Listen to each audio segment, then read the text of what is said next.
बिहार के सर्राफा बाजार से एक ऐसी खबर सामने आई है जिसने राज्य की राजनीति से लेकर सामाजिक विमर्श तक हलचल पैदा कर दी है। ज्वेलरी दुकानों में हिजाब, नकाब, मास्क या हेलमेट पहनकर प्रवेश पर रोक लगाने का फैसला अब बिहार में लागू कर दिया गया है।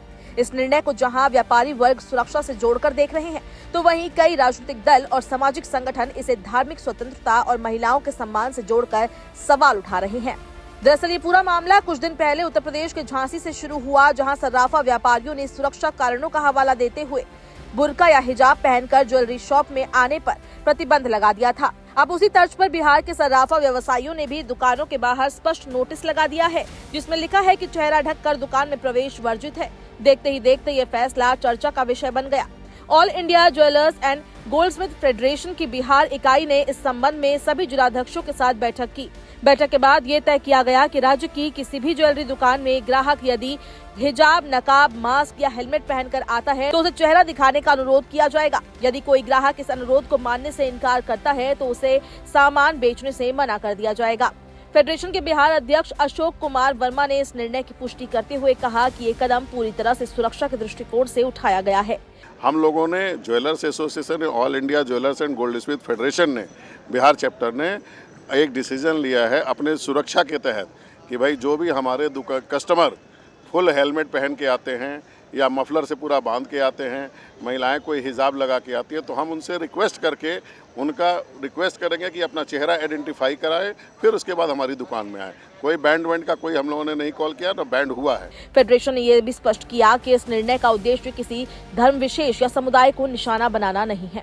आज के डेट में आप लोगों को नया लग रहा है कि ऐसा कुछ चिपका हुआ भी दुकान के बाहर है।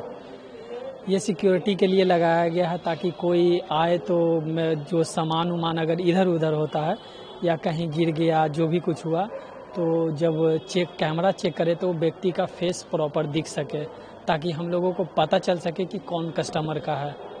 बस इतना ही है रीज़न। अपना सुरक्षा के लिए हम लगाए हुए हैं। कोई अगर हेलमेट लगा करके आता है उसको भी बोलते हैं कि हेलमेट आप उतार दीजिए भैया, उतार देता है। मास्क कोई लगा के आता है उसको भी बोलते हैं भैया मास्क नीचे कर लीजिए।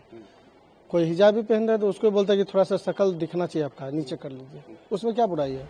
हालांकि इस फैसले के बाद सियासी प्रतिक्रियाएं भी सामने आई है। ऑल इंडिया मजलिस-ए-इत्तेहादुल मुस्लिमीन AIMIM के राष्ट्रीय प्रवक्ता आदिल हसन ने कहा कि सुरक्षा की जरूरत से इनकार नहीं किया जा सकता, लेकिन मुस्लिम महिलाओं के सम्मान का भी पूरा ध्यान रखा जाना चाहिए। उन्होंने सुझाव दिया कि यदि इस तरह का नियम लागू किया जा रहा है तो दुकानों में महिला सेल्स स्टाफ की व्यवस्था अनिवार्य होनी चाहिए ताकि महिलाओं को असहज महसूस न हो। वहीं जनता दल यूनाइटेड की प्रवक्ता अंजुम आरा ने सर्राफा व्यवसायियों को सोच समझकर निर्णय लेने की सलाह दी। उन्होंने कहा कि दुकानों के बाहर इस तरह के पोस्टर लगाने से हिजाब पहनने वाली महिलाएं असहज महसूस कर सकती है। इसका सीधा असर व्यापार पर भी पड़ सकता है। अंजुम आरा ने ये भी कहा कि ये मामला धर्म से जुड़ा है और हर धर्म में पहनावे की स्वतंत्रता दी गई है, इसलिए संतुलन बनाना जरूरी है। बिहार में ज्वेलरी दुकानों में चेहरा ढककर प्रवेश पर रोक का फैसला अब केवल एक व्यापारिक निर्णय नहीं रह गया, बल्कि ये सुरक्षा, धार्मिक स्वतंत्रता और महिलाओं के सम्मान के बीच संतुलन की बहस बन चुका है। आने वाले दिनों में ये देखना दिलचस्प होगा कि ये फैसला जमीन पर किस तरह लागू होता है और क्या इससे अपराध पर लगाम लगती है या विवाद और गहराता है।